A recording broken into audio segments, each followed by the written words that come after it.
It's a pleasure to film this special video Aspidistra Artistry for the State Garden Club today. The focus plant material for today's tutorial is Aspidistra elatior, often known by its common name, cast iron plant. It certainly lives up to it as it is nearly indestructible.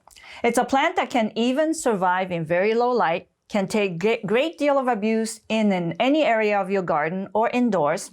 Pests can try to bite into the patch, but this plant will often survive attacks from all fronts. It definitely does better out of the full sun, which can cause it to yellow and brown, but it will still stay alive. In a perfect mid-light, it will thrive lush and green with a minimum of maintenance. As a cut material, it's also extremely tolerant to our handling. Even from fiddling and experimentation by most testy designers like myself, they have certainly stood up to my tender, loving abuse. For most, it holds up well, even without water for 7+ days, without showing any sign of deprivation. What a truly magical plant. I just absolutely love them.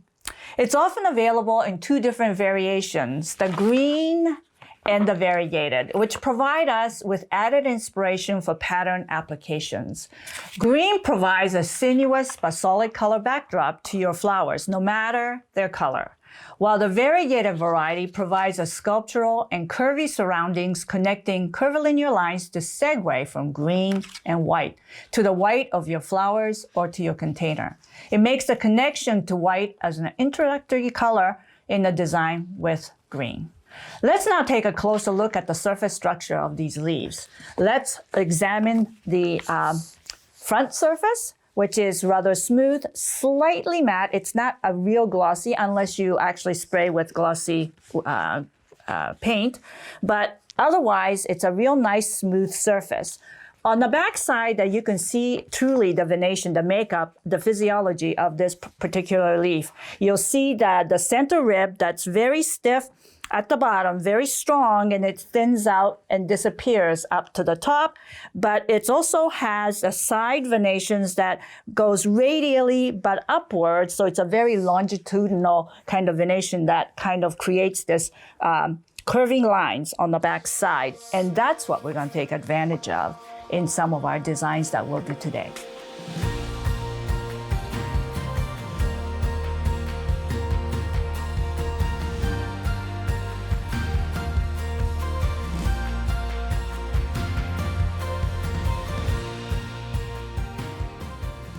So I'm going to be showing two different applications, the first of which is designing in foam. So I'm going to go ahead and take this particular container, which has foam in it, like 1/3 brick of foam inside. And I'm going to start with this and how Aspidistra works into this structure.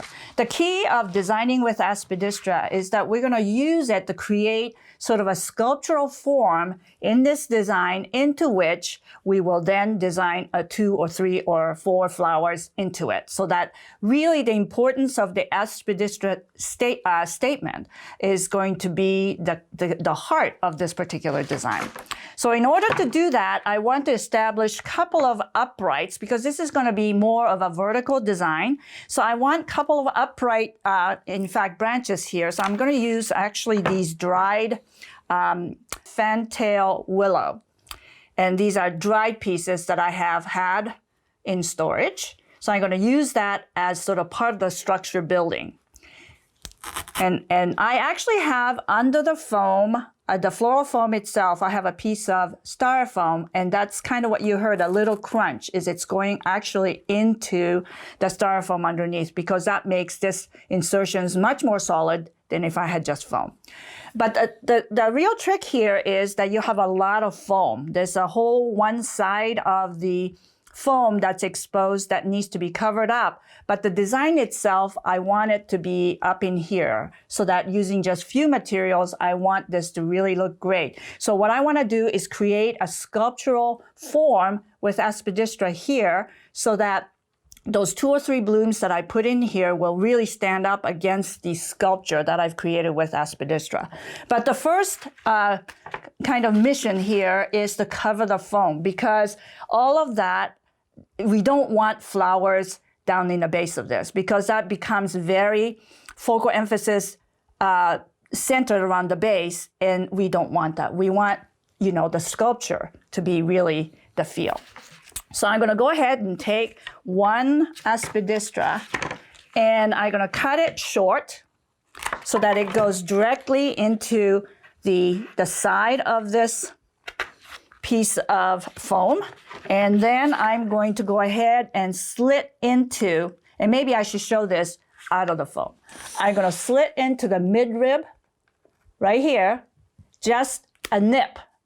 Don't cut into it too deep, just a nip to just break that up. And then you're gonna go ahead and peel this back, because this gives us actually another separate, almost a smaller leaf that you cut out of the main one. What I'm gonna do also is sort of peel back from this midrib a little bit so that it has a nice softer transition from the main rib to this, so that it's nice and soft and not too abrupt.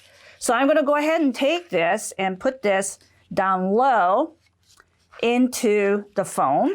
And then I'm gonna actually strip away one of these, just pull that away. And I'm gonna bring this around, making some conscious effort to try to cover as much of the foam that's here as possible in the process. So I'm gonna go do this. I'm gonna spin this around a little bit so that I can see how this is covering. Gonna maybe go in and bring this down into it, maybe like this. So then I'm gonna also take a U-Glue Dashes, which is a Smithers Oasis product, and I'm gonna actually take some of these tabs and use it to hold things down. So maybe here, instead of it lifting up like this, I am going to actually attach this to maybe to the edge of this container, maybe like this. So it's really kind of just freestyling now with this leaf. So I'm gonna do that. I'm gonna also bring this down and bring this in such a way so that I'm flipping to the back side of the leaf to get this ability to attach to this spot right here. And if you can see this, it's starting to cover up the foam really, really effectively with that flip side of the leaf covering the bottom.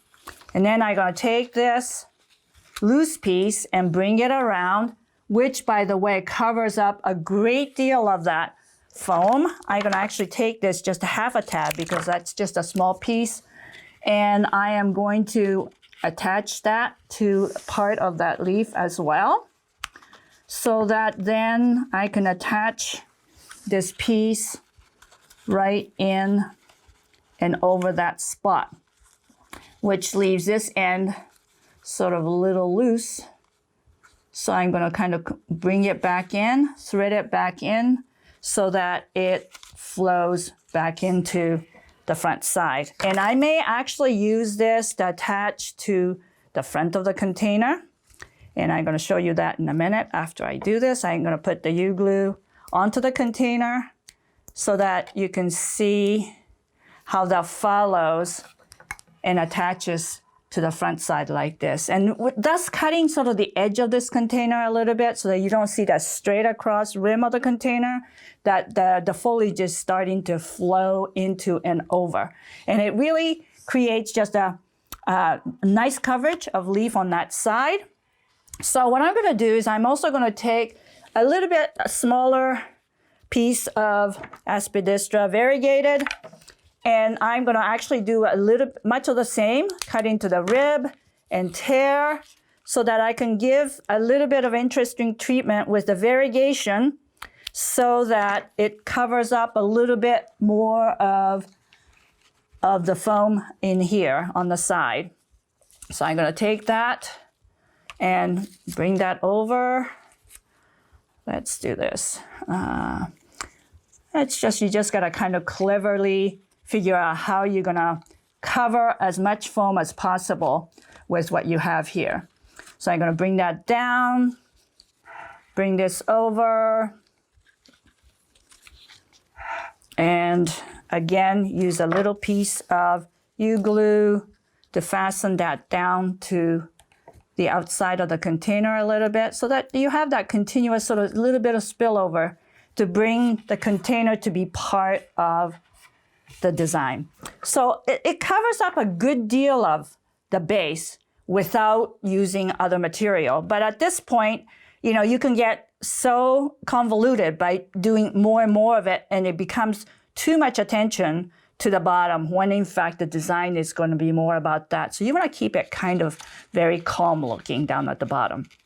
So what I'm going to do now is I am going to take one material, which by the way is a Brunia, and I'm going to sort of base the bottom with sort of non-floral. It's a botanical, but it doesn't take away from the feel of the green at the bottom. So that's this Brunia albifolia.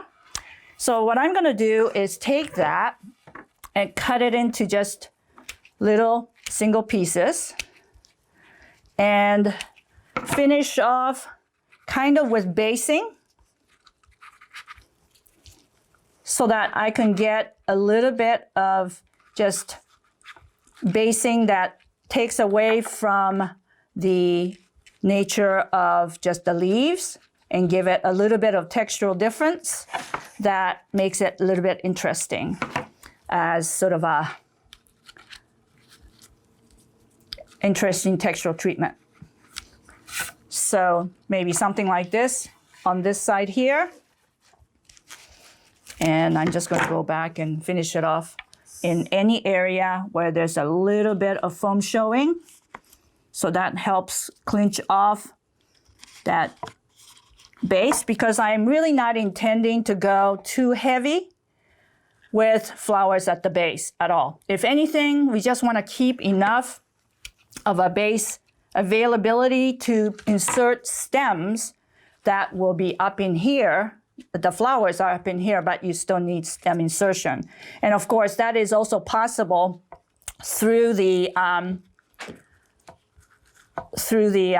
leaf as well, because you can just puncture through the leaf if you want to put the stems in after the fact.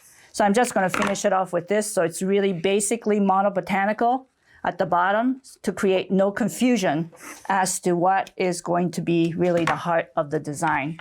So just purely textural. And it shows some good understanding of how textures work at the base to have this sort of little rounded textural material over and above the clean surface of the foliage. So this would be it. So I don't see any foam showing at all at this point. Is exactly what I want at the base. So next what I want to do is develop the sculpture with the foliage. So I'm going to take this, and this is where in foam I want to take advantage of still, even though Aspidistra can be without water, but seeing as we have foam, let's use the water source that's available because this will make it so that it stays green longer. So I'm going to take this and find the spot where I can insert. And I'm going to do that. Inserted. I'm going to cut into the midrib again, just into the midrib. I'm going to peel away. And I'm also going to peel down on either side of the main rib because that actually creates a funny little sort of a layer that doesn't look right. So you want to kind of minimize that so that that the line of these leaves really flows beautifully. I mean, you can see how this even drapes and how pretty that can be. Like, look at already, it starts to set up for really quite a lovely design. But what we're going to do first is to work on the top so that we can build up the top. What I'm also going to do is tear away one of these so that it's not all of it that's going up. So we're going to tear that one away. I mean, these are just upon your discretion. So, you know, you can do whatever you like, but this is what I'm choosing to do. And the fun thing about this is that you'll never, ever create a design that's really alike because you always have something that will look different. It's almost impossible to sketch it out and create exactly what you had in plan. You have to be a little bit more flexible and kind of freestyle it. That's really the fun of it, because each time you do this, it's going to look a little bit different. So I'm going to go and let's see how we're going to do this. Do I want this or do I want that? I'm going to just go ahead and do this. So I'm going to take that, and it's just right along that rib. I am going to just bind wire it so it stays nice and stay put right there, tight. I'm going to go and cut that little extra spare piece of bind wire. I'm going to go ahead and have more half tabs of U-glue ready, so that we're ready to use this as we need it. So I'm going to see what I want out of this, whether I want this maybe to do this. That's kind of interesting. So let's do that. So I'm going to go ahead and take that U-glue and attach it to that. And then I'm going to attach this so that it has that little bit of a little dip at the top attached to that piece. And this one here, because we do have a seam there, so maybe this is the one that is going to be covered up a little bit, mechanics. So I'm going to attach another piece of U-glue right there. So I'm just kind of finding the depths in this design, and so I'm kind of looking at it actually from what appeared to be the side, but I think I'm going to go ahead and maybe use this as possible direction. We'll see. I mean, it all kind of changes as we go along. You know, we're really wanting to make it a very flattering sculptural shape as you turn this, you know, from one side to the other. So I'm just going to kind of do this for now, because what this does is bring that flow forward. So it's like this. Okay, so I'm going to use another one. This one here, I will see how I want to place this. Maybe from the back side. Cut the bottom. I'm going to go tight because the binding point is really tight into this area, and we want to kind of honor that so that it sort of flows along with the... actually, you know what? Maybe this is a little too high. Maybe we want to go a little bit shorter so that it comes a little bit tighter in. Okay, so similarly, I'm going to cut into the midrib. And I'm going to split that. Same way. Not always all the way, because, you know, you just want to take one step at a time and see what you have. I'm going to sort of turn this down again a little bit to take away that real stiff midrib. Cut it on the slight angle so that it faces out, and this just makes it much more fluid. I'm going to take away one of these. Let's see, I'm going to probably take away this thin piece here. And let's look at how we're going to configure this one. So I'm going to look at how this all plays together. Look at different angles. I'm going to peel this away a little bit more so that maybe, let's see, maybe I'm going to play this into that little hook. We'll see if that really actually works. That might be nice. That might be a possibility. One thing about U-glue is that it's not absolutely permanent. If that's not the right spot, we can still move it around a little bit. So I'm going to sort of start with that and see how that looks, and maybe bring it over to this side. Let's see how that looks. Oh, that looks like it's spread too far. Maybe I want it to be a little bit closer. We want it to be dimensional. Let's see if it looks better from the other side. Let's see how that looks. Oh, that's not bad. So we're going to just kind of try different positioning to see what looks more appealing. But I do like this and this as a repetition on the other side. I'm going to go ahead and take the bind wire and attach it to that, the willow. nice and tight. Clip off with the end cutter so you don't see too much of it. Yeah, that's looking nice. I like that. And then this piece here on the side, maybe I'm gonna go and attempt to kind of go around and cover this where I attached. So I'm gonna take another half a tab.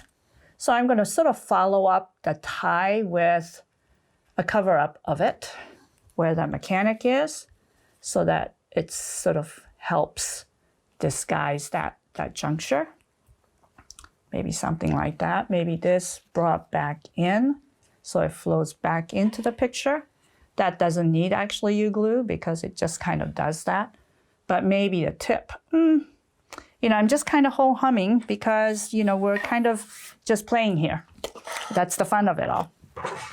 And so do look at it as if you're creating a sculpture with Aspidistra, because what you want is the different perspective as you turn this from side to side, that you see like actual wonderful interaction of material, the fluidity of the flow of the surfaces, and that you can see some really great spots that you can then think of to design flowers into.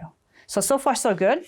I'm gonna go one more, and maybe the one more might be variegated, just so that it actually comes into the picture a little bit as well. Let's see if that's a good idea or not. Let's just see. They're small, so in a way, we don't want it sliced up too heavy, because I think when you do that, it becomes a little bit too much, too fine. I'm gonna go ahead and actually attach this. I'm gonna take a look at this. I'm not sure if this is what I want, but you wanna test it out. So I'm gonna do that. Attach there, and also maybe this one here I'm gonna attach with a U-glue so that you don't see so much of that seam. Let's do that. So this is just all speculation, trying to figure out what would look the best. So I'm gonna kind of do that for a moment and attach to, let's see how that looks. Or maybe this one. If that be the, no, I don't like that. Do I like that? Do I like that? Maybe I like that. I really like that flowing out into the side and catching the edge of this design, or of this leaf. But now, from different perspective, you see the whole leaf. Now, what I see is just like a lot of different stub ends, whoops, and also this little tie here. So maybe we're gonna actually take, out of this, this particular piece, I'm gonna take a chunk out of it and see if we can't actually make some connections with this particular piece that will sort of fix up that last little bit of this base here, that then will cover maybe a little bit of that mechanic. Let's see if this works. I don't want it to be too contrived and too deliberate, as if I'm doing something. I want it to look somewhat natural, that the lines are flowing in that direction. This looks a little contrived. It's better maybe if it just flows sort of naturally through there. So I'm gonna put a piece of U-glue right over that tie so that we'll lose that. I like the playfulness of this whole process. It's just, let's see how it goes. Okay, so I just covered up that mechanic there, and I'm gonna go and finish off with this piece here, this other loose piece. I'm gonna kind of attach it into that spot there so that it has that kind of a beautiful flow. And then I have this one last piece that is the smaller piece. And now I'm gonna have to check and see which side I really want to be sort of the front of this, this sculpture. And I'm seeing that I really like the dimensionality of this, so that there's that piece to the back, but this piece to the front. I like that a lot. So I think I'm gonna embellish this by putting this into the front side. Let's just see how that looks. So I'm gonna do that and bring that in and attach. So yeah, that's gonna do it. You know, there's just so many different ways, and each time I can take this exact same material, and each time it'll turn out a little different, but I love that about it. It's just such a creative, fun piece, but you can see how this goes, and that you can see the different size of this. That's really, really lovely. So yeah, there's the sculpture. And then later on, after I show you the second option of the structure, using the water tube, I'm going to show you then afterwards how I can finish this, the final results. So this application is going to be using water tubes instead of foam. And, you know, I've got it set up on the 4x4 fence post that's been cut into approximately like 12-inch height and hole drilled in to receive one of these glass rods, which sometimes is available through some online sources. We were able to get it, like we use it here for support for orchids, like for stakes. That's invisible, which is kind of really cool. But what I've done is actually embedded this into a drilled hole. And as you can see, when I turn it, it's a little bit crooked, but that's okay because by the time I build the sculpture on this, it won't make any difference. So what I'm gonna do first is to kind of actually just give it some thought to where the water tubes might be. And so maybe the first one, I'm gonna put it maybe right up in here, and I got a little bit of U-glue on it from some previous applications so that it's kind of sticking to enough for my satisfaction, so that I can just go ahead and actually have this attached to it already so that we know where the water source might be. So I am going to attach this in a couple of spots, one across the rim at the top of these water tubes. So I'm going to do this. And you know what? We may not have to do another one because the U-glue is holding it together quite nicely. So I'm going to just go ahead and also attach this to the top as well, here in one spot. This one, the rim is higher than the glass rod, so I'm just going ahead and attaching it there in the middle, and because of that extra U-glue on it, it's staying in place. That just makes it a lot easier. So that's how I'm going to start with. The difference between this and the previous one is that we're not needing to cover the base of the foam, the very base of this structure, which makes it possible for us to actually design this so that it's a little bit more of a floating sculpture, so that it's a baseline here is, the structure just sort of disappears into this, which is really, really nice. What I'm going to use with this one is I already have this a little bit pre-built, but I used a combination of actually Middlino and wire vine. I have two of those in here, kind of structured together. And then I also have a vine wire structure, pieces that's been attached. There's like one piece of those. It looks like to me, maybe one piece because it's much thinner. So that's what I have here. And I'm going to actually attach this to this structure in such a way to create actually a very interesting sculpture.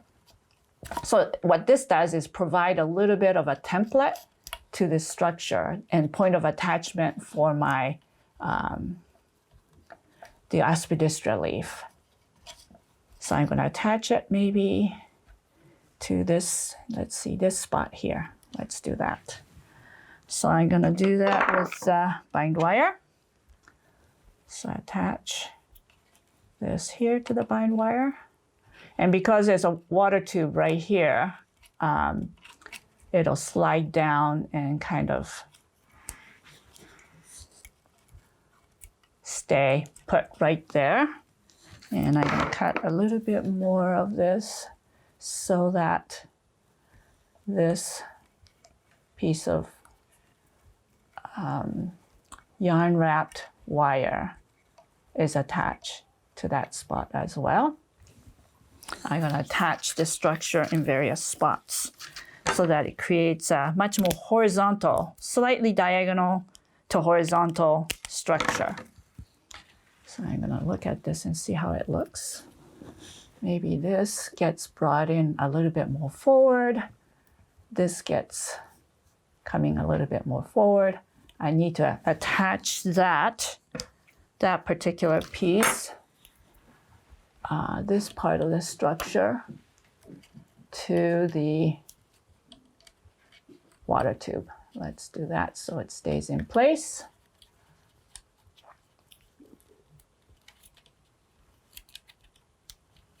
So this extra addition gives just extra attach points for our Aspidistra. So there. So this is just an add-on mechanic that's going to give you another additional interesting ability to create your Aspidistra treatment. So I'm going to go ahead and do the same thing as before. Clip into this main rib and pull. Oops, okay, this didn't pull very well. Let's just try again. There we go.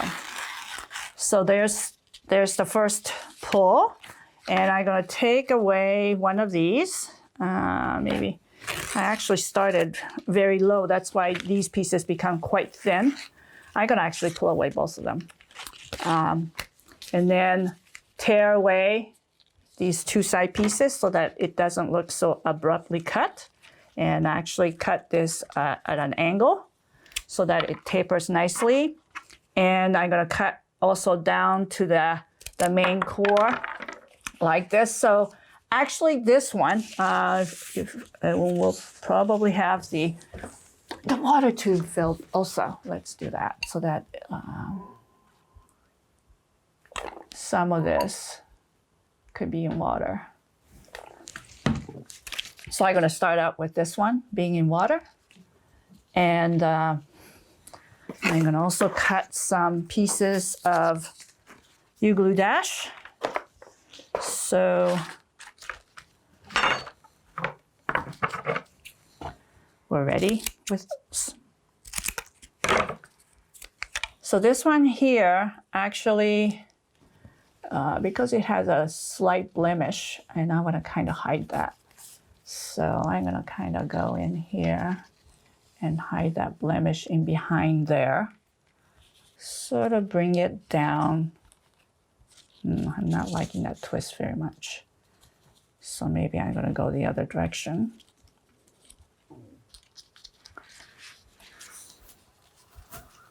Okay. No, maybe I don't really like that direction at all. Let's go down. And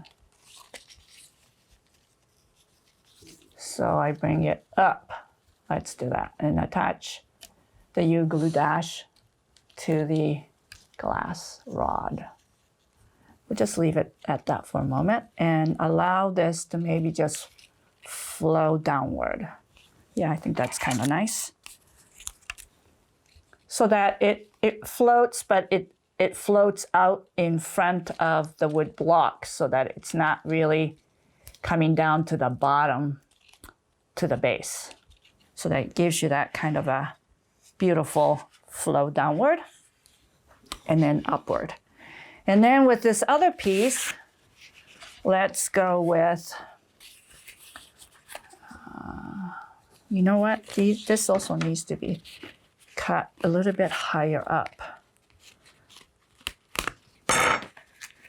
So that, because it actually is a little bit uneven, which is kind of cool. And torn down a little bit down to the spine so that we can get a little bit more extension on these leaves. Cut in an angle so that then actually maybe should be attached to this part here. So it covers up a little bit of that bottom of the water tube. Let's do that. The water tube typically can be exposed because it is a very clear mechanic, but at times maybe we want to try to cover it up just a little bit. So I'm going to do that. And that gives me the opportunity to work with this piece of Aspidistra coming forward. And let's see how this flows. So I'm going to go ahead and attach this to the yarn covered. Actually, I'm going to slip it through. I think that might even be nicer. Slip it through this yarn covered wire and then bring it back to the glass. Glass is actually a little bit better point of attachment because the yugu sticks so well on it. And even after, if you missed it in that, the glass seems to just hold a little bit better than some of the other surface. So I've kind of done that. And then this piece here, let's just weave that through and maybe even bring it forward a little bit. So I'm going to go ahead and attach it to this forward piece here, the extender that I have forward. So now we're starting to attach to the structure itself. I'm going to take another piece of, this is just sort of continuation of the cut and peel. And like I say, usually I actually take one of them away and keep the other one on so that there's a little bit of continuous, but it's intriguing when it has the thickness and a thin slice comes off of that. I kind of like that feel. So I'm going to go and attach that in here for a moment. And let's see if I could actually, I'm going to take away some of this, the length of this, and see if we could actually bring that into that tube so that this then becomes part of the extension. And I'm going to run this over the structure, first attaching it to the structure itself, and then later the leaves attached to another leaf to give it a more sort of natural flow. That real loose piece needs to be sort of attached because this is a little bit too bouncy for me. So we may just bring it up and attach it. Let's see, maybe to that like this so that it still has that flow, but with a point of attachment, it makes it possible for it to be a little bit more stable. So maybe something like this.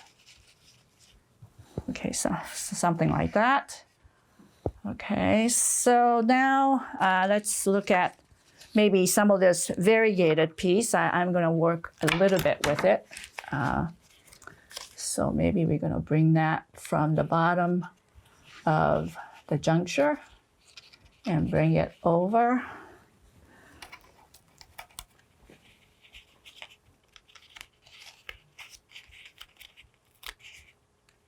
These little leaves are just actually perfect without it being really cut.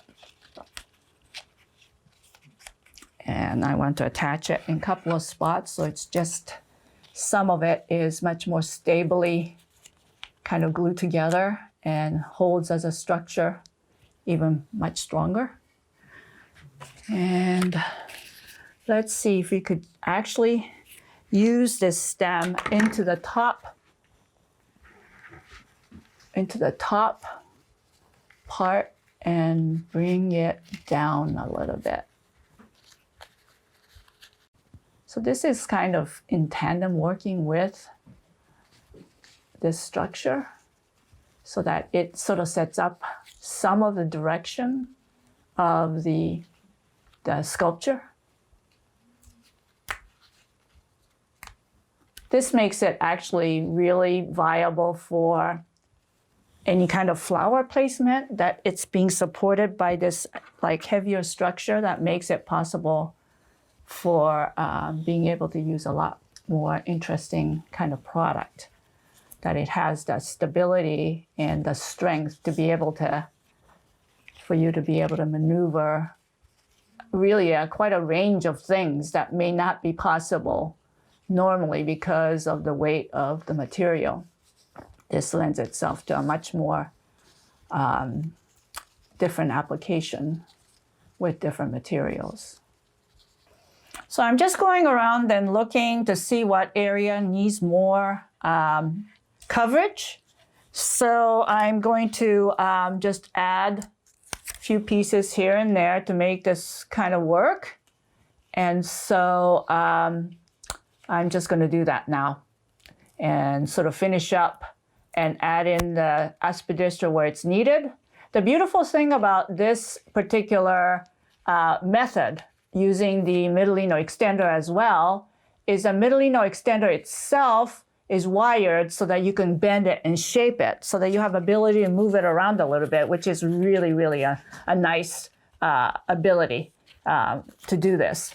And so I'm going to just kind of keep adding here until it feels like I got it kind of exactly the kind of structure or sculpture that I'm really looking for at the end, so that it's ready to be flowered with just a few flowers to complement the sculpture.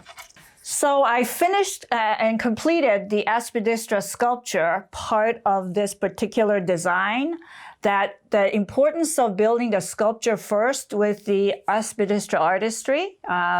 So that was the most important part, into which then I actually added 2 stems of Pandanus baptisii, which is actually the Hawaiian hala, and took slices off of those to create these sort of dangly pieces hanging down, which is very flattering because it makes the whole thing look as if it's floating, and those are floating downward. And then I went ahead and flowered it. And so I used 3 blossoms of Phalaenopsis orchid, which are actually just being cut and oasis glued to the structure itself. And I just want you to know that Phalaenopsis orchid cut and glued, the glue itself actually cauterizes the stem. And as long as you keep it misted, it's as good as if it were in water tube. And I just want to mention that those Phalaenopsis orchid has been actually glued to something else since actually Saturday morning. So it's been easily 2.5 days, and it's still as perky as anything because it's been sealed and cauterized and just hydrated with just misting. So it's really a great method to use for flowering a sculpture such as this. So simply flowered, but very effective because the sculpture itself is what's really vividing and gorgeous. So with the other one that was designed into foam, I actually added 3 poppy blossoms, stems. And because they're such a quirky, wonderfully beautiful stems that they grow on. And so there's a little bit of conversation between those beautiful would-be blossoms. They're just buds at the moment. One's showing a little bit of color right now. But just creating those negative spaces with those beautiful Aspidistra foliage that's created the sculpture allows for some of these buds and blooms to sort of peek through, and eventually it will fill out some of those negative spaces with those wonderfully open blooms. So you can see that the focus of the design is right in here where all the blooms are kind of congregating right there, and away from the foam that we actually only leafed and then finished with the Brunia, so that it doesn't take away from the main action in this particular design, which is right here through the middle. And so in both cases, I think it didn't take a lot of blossoms, but the sculpture itself created the beautiful structure into which that you design that makes both of these designs really quite artful and very effective.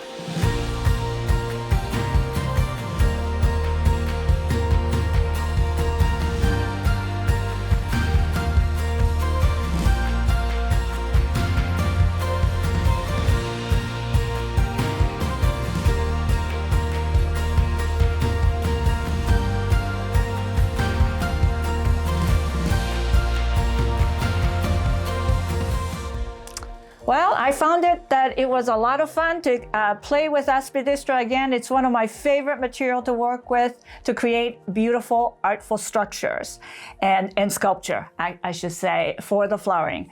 And so I hope you enjoyed it. I hope this gives you lots of great ideas. I hope you make time to create your own Aspidistra sculpture to flower. For any of the extra mechanics that I've used here, including the middlino and wire extenders or vine, and as well as the use of the challah, the side strips of challah, by just slicing those off of the Pandanus baptisii, that you can go to my YouTube channel, which is youtube.com/Hitomi Gilliam. Thank you very much, everyone. Have a great day.